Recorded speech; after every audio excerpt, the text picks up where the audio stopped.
Olá a todos, meu nome é Paulo Guidali, bem-vindos ao nosso Dispatch Videocast sobre arquitetura, design e interiores, onde nós conversamos com convidados que atuam nessas áreas.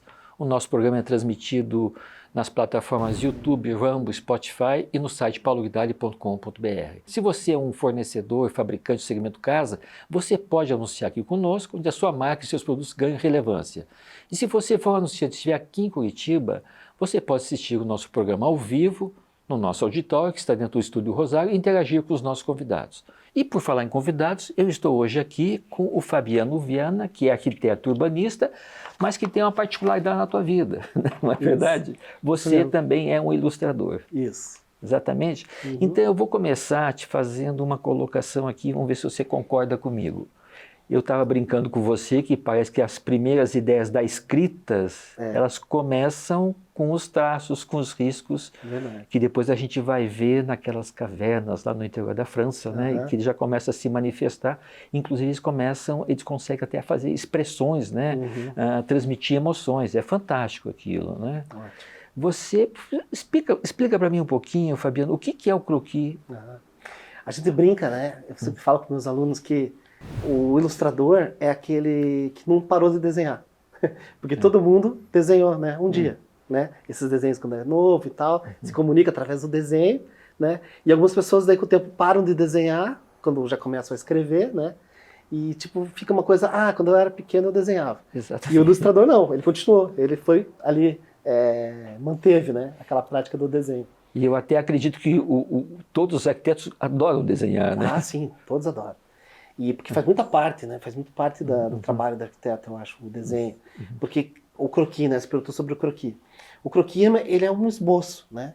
Em inglês, sketch, né? Então, ele é a primeira impressão que você tem sobre aquilo que você está vendo, né? Ou aquilo que você está criando. Então, é normalmente aquele desenho rabiscado, né? Então, o legal quando a gente faz desenho de urban sketchers, né? Ou croquis urbanos em português, que é o nome do curso aqui que eu dou no Solar, é um desenho rápido, é para ser um desenho rápido, então não é um desenho finalizado. Então, às vezes, o lápis fica presente, sabe? As linhas são mais soltas, né? Não tem um compromisso tanto com a realidade daquele lugar. Então, às vezes, o croquis, ele é uma impressão do que você está vendo. Às vezes, a impressão ligada ao próprio desenhista, ao próprio observador, sabe? Cada um vê de uma forma, né? Ok. Ou quer evidenciar alguma informação diferente. A gente estava conversando um pouquinho sobre, você acha que quando o arquiteto, quando ele vai numa obra, quando ele inicia um projeto, você acha que ele inicia sempre pelo croquis? Eu acho que deveria, né? Se não inicia, deveria. Porque a gente percebe muito assim, eu percebo pelo menos que nos anos 50, 60, até os anos 70, o pessoal fazia muito desenho à mão. Com o tempo, com os programas, o pessoal começou a desenhar pouco, eu acho, assim, sabe, no mundo da arquitetura. Eu acho que os programas facilitaram tanto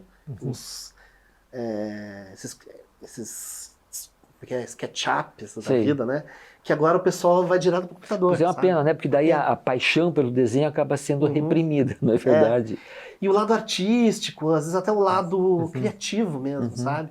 Porque assim, quando você está desenhando à mão, parece que você abre todos os poros dos teus sentidos.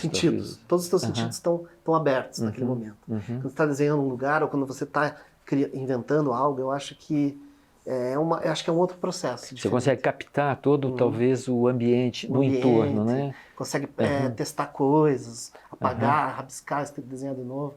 Eu acho que esse processo é importante.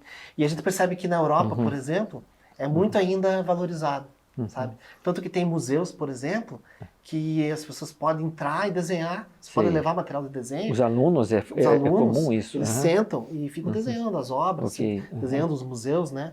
E quando às vezes até celular e máquina fotográfica é proibido, né? Então o desenho acaba sendo um registro ainda possível.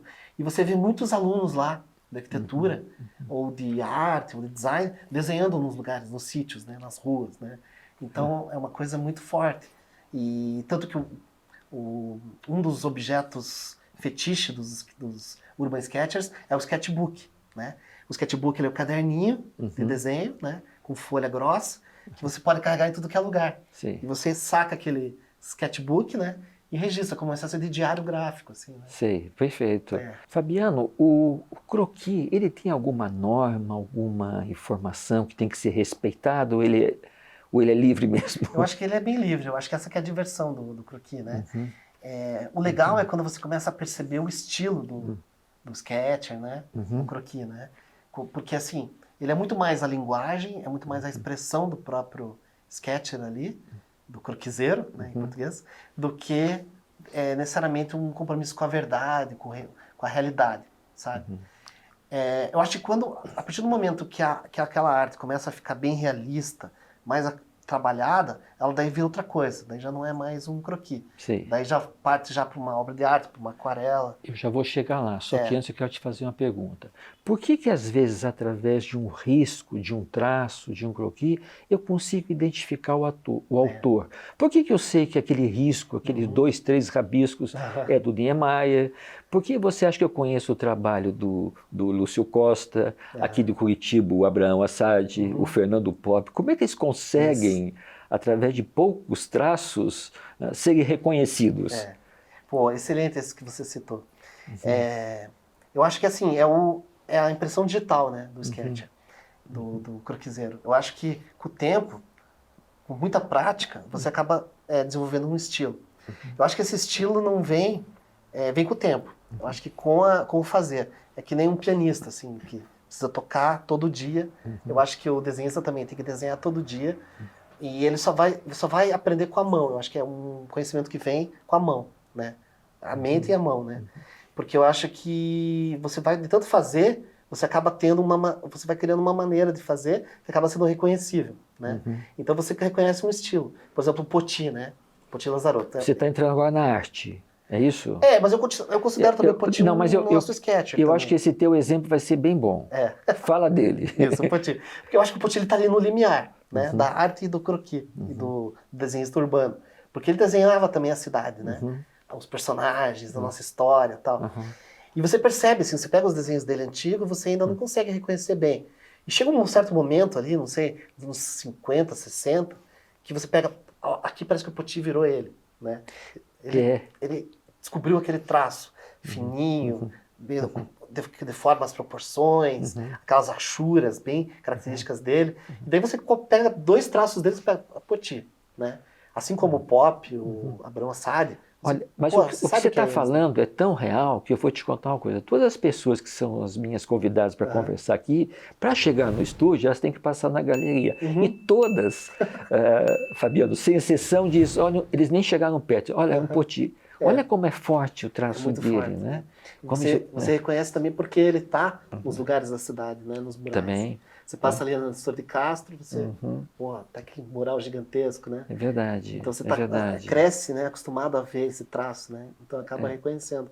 Mas eu acho fantástico isso quando, tipo, um traço do Niemeyer, por exemplo, você via a entrevista dele no Roda Viva, ele pegava o papel aqui, né? E fazia assim, a pessoa perguntava, Museu de Niterói, ele 3 traços, tava no Museu de Niterói ali, e ele pegava aquele papel e jogava assim, e os entrevistados, o que você vai fazer com esses desenhos depois? Não, isso aqui é só rabisco. Não, por favor. Que interessante, que bacana. E depois com massa, assim. Sim. Ele foi conversando e acho que eu devia ter feito isso também. Acho que eu vou começar a dar as entrevistas assim. Acho verdade. Acho que pensa melhor desenhando. Você sabe que eu acho que também falta, talvez, alguns escritores de arquitetura poderiam usar, né, voltar essa prática, né? Porque quem está vendo, está assistindo, eu tive a oportunidade, há alguns anos, de assistir, de estar presente no lugar onde estava o ex-prefeito Jaime Lerner, e eu vi ele fazendo uns traços, também um amigo dele, e eu assisti ele fazendo, mas muito assim, uma coisa muito rápida, e que você botava o olho e já entendia. Já entendi. Fácil. Do que ele estava falando. Então, conversar através do desenho, através do croquis. Da imagem, né? Fantástico. Porra, isso eu acho lindo. Você acha que as escolas ainda ensinam o croquis para os alunos ou não? Pois é, eu tô tentando aí, né? Tô tentando incentivar. Sim. Eu sou um dos incentivadores. Porque eu acho que é muito importante, assim, você soltar Você ter contato não só com o traço, mas com materiais, com técnicas de pintura, tipo aquarela, acrílica, o próprio carvão, desenhar com carvão. Aí o que eu queria passar para uma segunda etapa. Você acha que toda aquarela precisa necessariamente passar por um croquis, por um risco, por alguma coisa? Eu acho que assim, não é regra, né? Não, porque existem muitos aquarelistas e muitas técnicas diferentes. Mas a maioria que eu conheço passa pelo traço primeiro, o esboço, né? Sabe, a gente brinca assim que o melhor lápis para fazer esse esboço pré-aquarela é o lápis mais vagabundo que existe. Sim. Porque quanto mais vagabundo o lápis, ele é mais fraco. Né? Aqueles lápis mesmo assim, meio promocional, sabe? Sim. E você traça ele, você quase não vê. Mas isso que é importante, você tem ali o eixo, né, de tudo. Sim. E daí você pinta. E depois aquele lápis desaparece. Já se for um lápis mole, tipo 6B e tal, ele já marca mais, né? Daí se é o caso que você queira, né? Agregar, né? O próprio Pop, por exemplo, ele é um cara, o Fernando Pop, ele é um cara muito do traço, e ele usa um grafitão grosso mesmo, mas é que ele quer que o traço esteja ali presente. Né? Então é muito do próprio aquarelista, do estilo dele, né? Do como ele quer fazer a aquarela dele e tal. Como eu sou, agora eu estou nessa fase de professor, eu estou testando muitas coisas, então de vez em quando eu uso, de vez em quando eu testo pintar só com manchas de cores, de vez em quando eu uso o nanquim também, né, em cima, então vou variando. Quer dizer, dá para fazer uma variação em cima do papel, é isso? Isso, vai variando. Você costuma levar teus alunos para desenhar? Na rua, sim. Sim, ok. Sim. A gente fez umas até aqui na Praça Eufrásio Correia, umas duas. Agora nós vamos fazer uma na Praça do Japão também, que lá é bem legal de desenhar lá aquela construção. E é legal, porque é outro sentimento, né? Você desenhar na rua, você tem os ângulos para escolher, né? A fotografia você não tem os ângulos, você tem já um ângulo já proposto. Fechado, né? Você está dentro de um frame, né? Um frame. E na rua você tem, e daí fora isso você tem as outras impressões, que são os sons, os cheiros, as pessoas passando, né? Inspirador, né? Eu digo também assim que o Urban Sketch, ele é como uma crônica gráfica. Então você agrega também aquilo que está acontecendo, sabe? Se passa, vem um personagem com um cachorro, você, opa, vou colocar aqui, entendeu? Ou você chega naquele dia da construção, tem uma pessoa pintando uma das fachadas, você, coloca, né? Ele é uma espécie você de fotografa um momento, né, da cidade, né? Você está vivendo ali. E tudo isso traz uma emoção. Uma emoção. E uma espécie de registro, né? Como se fosse uma crônica. O cronista, diferente do contista, né, e do romancista, o cronista ele é aquele cara que está perto da cena, né? Ele está muito grudado na cena, quase sentado no meio-fio, né? Já o contista e o romancista eles têm um afastamento, né? Até na forma de escrever normalmente em primeira pessoa, né? O cronista. Então eu comparo isso, o cronista com o Urban Sketcher, sabe? Eu acho que é muito próximo. Você é uma pergunta de leigo agora. Quando você faz um croquis na rua, você pode aplicar a cor ali mesmo? Ou você... Pode ser isso? Pode. Você pode levar, então, tudo depende cavalete, digamos assim. Tudo depende da velocidade do artista ali, né? Do croquiseiro. Porque alguns são um pouco mais lentos, alguns ficam um pouco mais... demoram mais no croquis, alguns já fazem rapidinho e já vão para a cor, né? Então depende muito. Normalmente nossos encontros duram 2 horas. Né? Das 3 às 5, mais ou menos. E acho que mais que isso começa a cansar muito. Então ali é o que consegue resolver em 2 horas, né? Depende, pinta uma primeira mancha, né? E depois, até no estúdio, depois dá para dar mais umas camadas, tal. Porque aquarela é muito camadas também. Né? Que prédios geralmente você destaca nas tuas aulas? Que você convida os teus alunos a fazer?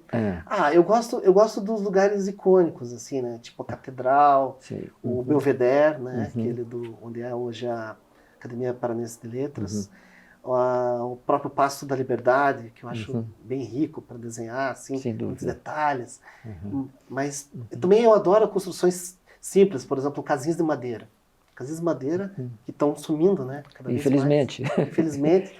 Então eu acho que, além de ficarem muito fofas na aquarela, muito bonitinhas, elas também, a gente precisa registrar elas, antes que elas desapareçam. Né? Principalmente as de lambrequim, né? Que são essas casas que vieram com os imigrantes e tal, que tem muito poucas já, infelizmente. Então, eu vou assim, entre lugares pitorescos a lugares turísticos, assim, tento mesclar. Ok. Eu te fiz um pedido e você me atendeu. Você trouxe algumas aquarelas, né? Alguns croquis. Trouxe algumas para mostrar. Vamos mostrar um pouquinho? Vamos falar sobre elas um pouquinho? Vamos. Teve uma que me surpreendeu muito, eu acho que talvez você tenha trazido, que é onde num único croquis, numa única aquarela, você conta a história de Curitiba. Eu achei fantástico. Você vai do Paço para a Catedral, vai para o Niemeyer, para o museu, e por aí você vai para os prédios icônicos, né? Isso. Felipe, você pode passar para a gente, por favor? Eu acho que é essa aqui. Essa aqui é essa que você estava falando, eu acho. Né? Ok. Essas aquarelas aqui são uma espécie de popurrí que eu chamo, né? Sei. Tá bom. Ótimo. Eu junto várias construções. Então, por exemplo, essa aqui eu peguei o Centro Cívico, né? Então tem várias construções icônicas do Centro Cívico. Palácio Iguaçu, MOL, os edifícios ali. E você está aplicando, desculpa te interromper, você está aplicando alguns tons aí. Por que você escolheu esse tom? Eu acho que como essa aqui é uma arte que tem bastante elementos, pensei assim, eu vou ficar numa paleta um pouco mais reduzida, para não ficar muito caótico. Então eu vou me prender no amarelo, no cinza, preto, e assim eu consigo deixar uma aquarela um pouco mais leve, apesar de todos os elementos. Quem mora em Curitiba vai identificar imediatamente como eu fiz, né? Eu chamo também de uma aquarela de Curitiba de bolso. Sim. Você leva vários lugares de Curitiba numa imagem só. É verdade. Perfeito. O que mais você tem aí? Ó, essa aqui, por exemplo, eu vou colocando aqui, tá que nem o Niemeyer, assim. Isso. Essa aqui é a estação ali de ferroviária de Antonina. Ok. Esse aqui foi muito legal, porque eu dou aula também na UTFPR. Tava com meus alunos lá, e a gente, vamos desenhar lá a estação. Era uma aula prática, lá no lugar, né? Calor pra caramba, aquele sol rachando. E por sorte a gente chegou lá e tava o trem ali parado, soltando fumaça. Ok. Né? A Maria Fumaça, né? Ou seja, é um croquis real. Real. Sim. E as pessoas passando aqui e tal, né? Eu fiquei lá no sol mesmo, pegando ela de longe, mas consegui fazer. Perfeito. Pegar a cena. Daí, por exemplo, aqui tem a catedral, né? Que eu falei, ó. Ok. Essa aqui já é uma aquarela já um pouco mais... que eu trabalhei só com a tinta mesmo, sem traços, né? Sem nanquim e tal. Foi só tudo definido no pincel. Perfeito. E ali, taxistas que ainda existem por ali. Agora, quando você retrata, quando você faz o croquis de um edifício que já não existe mais, como que você consegue passar para o papel? Você usa uma imagem, uma fotografia? Eu uso uma imagem como referência, né? Você tem alguma por exemplo, coisa? Aqui, eu tenho essas aqui que eu faço, okay. que são uma Curitiba do passado, né? Okay. Então eu gosto de pegar essas fotos antigas, que tem vários sites, né? Existem, tipo Curitiba de antigamente e tal. Pega às vezes uma imagem e falo, essa aqui, acho que eu transformaria numa aquarela.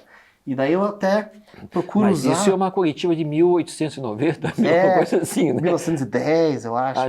Já estamos no século XX. Aqui, por exemplo, é a Rua Barbosa, né? Com os carroções que tinham dos imigrantes, dos poloneses, dos alemães e tal. Sim. E aqui ainda você já vê a catedral, né? Mas é tudo casinha, né? Em volta. Fabiano, você tirou isso de uma imagem, então? De uma imagem. Ok. Deixa eu colocando aqui, peraí.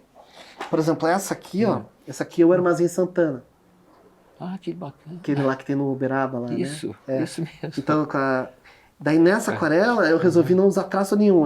Eu resolvi definir as coisas só por volumes de cores. Ok. Então o telhado é um volumão, né? Aqui tem as pás que eles vendem, né? As vassouras, as coisas na rua, né? Eu só estou percebendo que ele tem um telhado assim enorme porque você está me mostrando agora. Eu nunca tinha observado. O telhadão, né? Deixa eu ver. Aqui as casinhas que eu falei, ó. Ok. Essa aqui é as casinhas de madeira antiga, né? Essa não tem lambrequim, mas essas casinhas com jardim, esse muro, né? Bem clássico, bem típico, né? Bem clássico. O portãozinho de ferro, né? O pinheiro, as árvores. Pinheiro sempre presente. Árvores. Perfeito, perfeito. Aqui tem mais uma, ó, dessa da Curitiba antiga. Essa ficou um pouco mais ocre. Eu fiz algumas já, sabe? Tipo, às vezes o aquarelista tem certas obsessões, assim, né? Então, fica repetindo aquela cena. E a catedral eu já fiz umas 20. Buscando o traço perfeito, é isso? A representação aí. E a aquarela, cada aquarela sai de um jeito, né? As manchas se comportam de um jeito, você tenta fazer igual e nunca fica igual, né? Aqui uma visão do bondinho, né?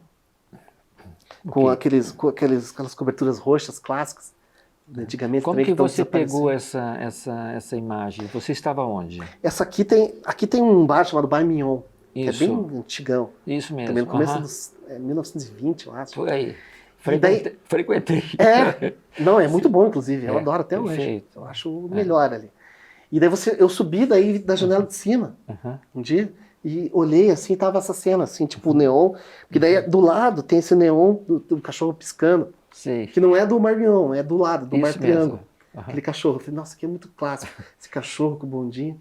Daí Sei. peguei essa cena aqui. Muita história isso aí, né? Muita Tem história. muita história. Aliás, a imagem tem uma história por trás. Já esse aqui, já saímos um pouco do território paranaense, né? Paraty, né?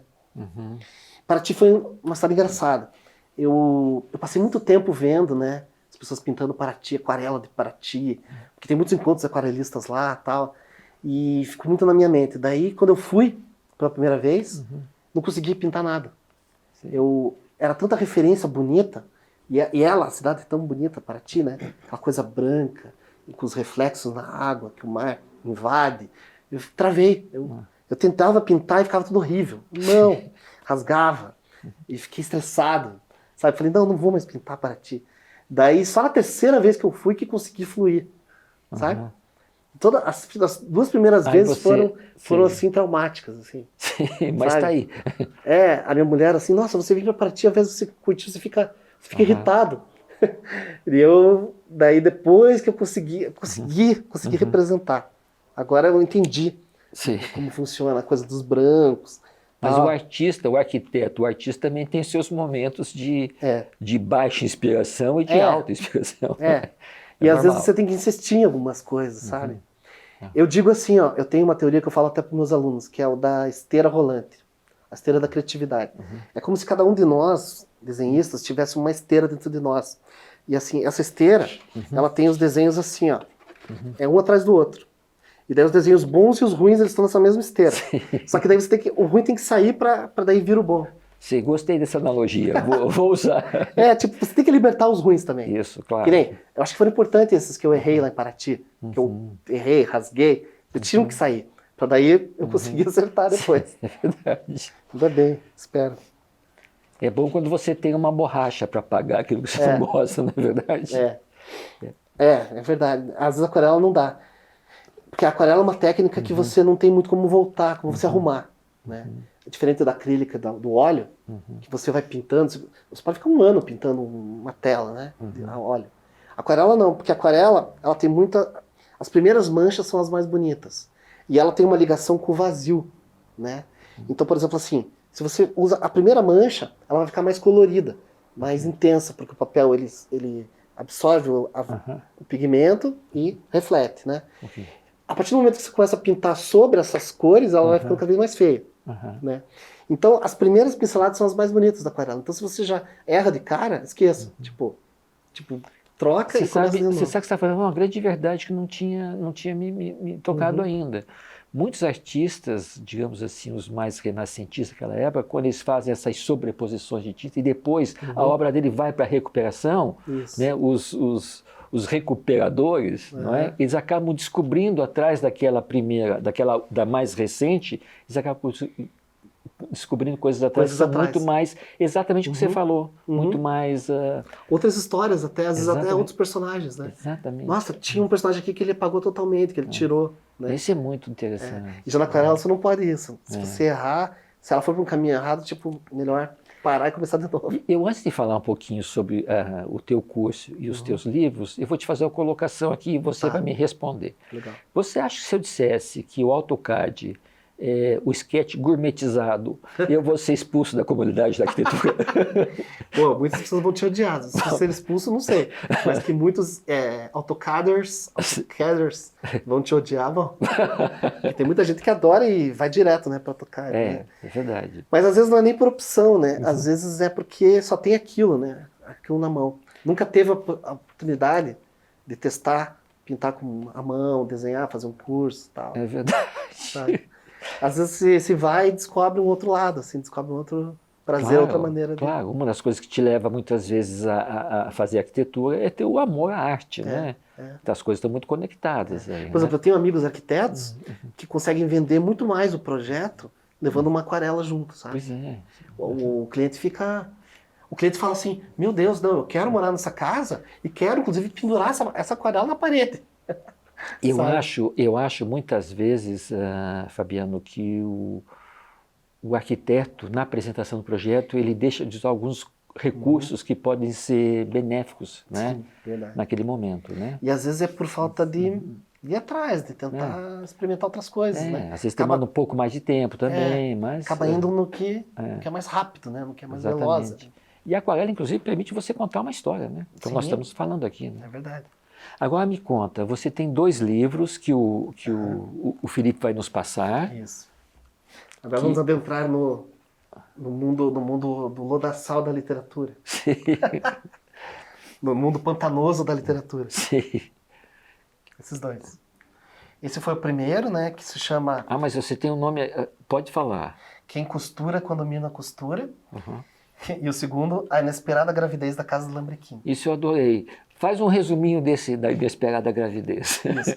Isso é um detalhe. Os 2 são todos ilustrados também. Ok. Né? Eu ilustrei e diagramei. Sim. Diagramei, ilustrei e escrevi as histórias. Okay. Daí depois eu mandei para a editora, que é Arte e Letra, e ela montou dessa maneira linda que eles montam tudo artesanal.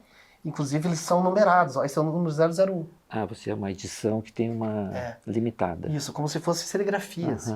Né, como se fosse obra de arte. Então eles são montados um por um lá no laboratório da livraria. Ok. No ateliê. Perfeito, quase uma obra de arte. legal. Escuta, mas esse da gravidez eu fiquei curioso.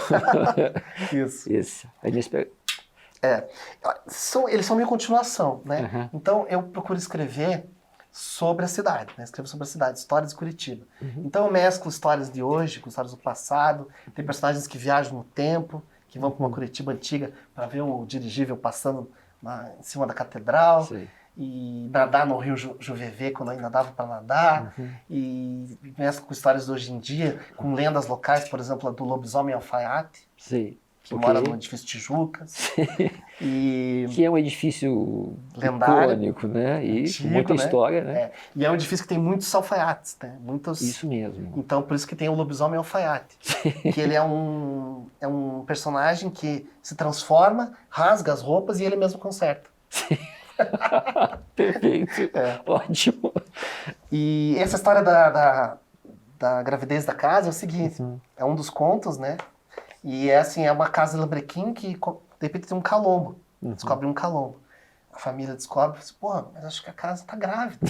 Né? E aquele calombo começa a crescer na madeira, né? Começa a estufar, né? Começa a crescer e eles, tá aumentando. Eu acho que está grávida, vai nascer daqui a 9 meses. E daí quando está assim, prestes a nascer, eles fazem uma festa, colocam uma mesa, chamam os vizinhos, os parentes, e daí tem cueca virada, e pinhão, e mate, e chimarrão, e de repente nasce. Daí quando nasce é uma casinha. Uma casinha pequena. Daí eu vou parar por aí, pra não dar muito spoiler.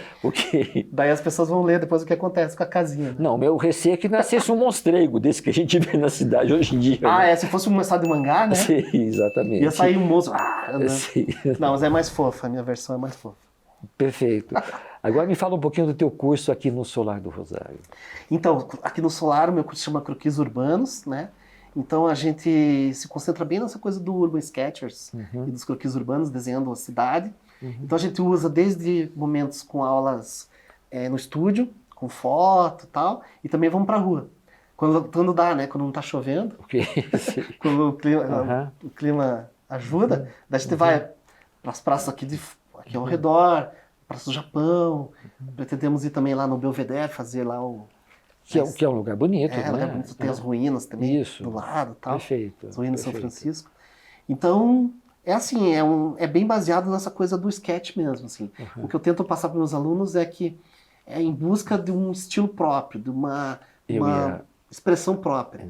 Não é para chegar próximo de um desenho realista. Isso não é o objetivo. Então a gente usa também sketchbook, a gente usa usa aquarela, muita aquarela. E nanquim, e marcador também, todos os materiais que dão para criar algo expressivo. Perfeito. Escute, gostei muitíssimo de falar contigo. Legal, também. Ok, vamos voltar a conversar. Quando tiver mais um livro desse, traga que nós vamos falar deles. Certeza. Tá bom? Já tem um próximo aí já em construção. Obrigado, muito obrigado, Fabiano. Valeu, vamos conversar. Obrigado pelo convite. Eu que agradeço. Agradecemos aos nossos apoiadores, a Renomade Soluções em Madeira, a IG Arquitetura Bioclimática e Eficiência Energética, ao apoio cultural do Solar do Rosário, ao apoio institucional da Asbeia Paraná, a nossa equipe de produção, LFD Produções. Espero que vocês tenham gostado desse episódio e é muito importante que vocês curtam, compartilhem com seus amigos do clube, do futebol, do carteado e, mais importante, inscrevam-se para a gente continuar conversando com vocês aqui. Muito obrigado e falamos na próxima semana.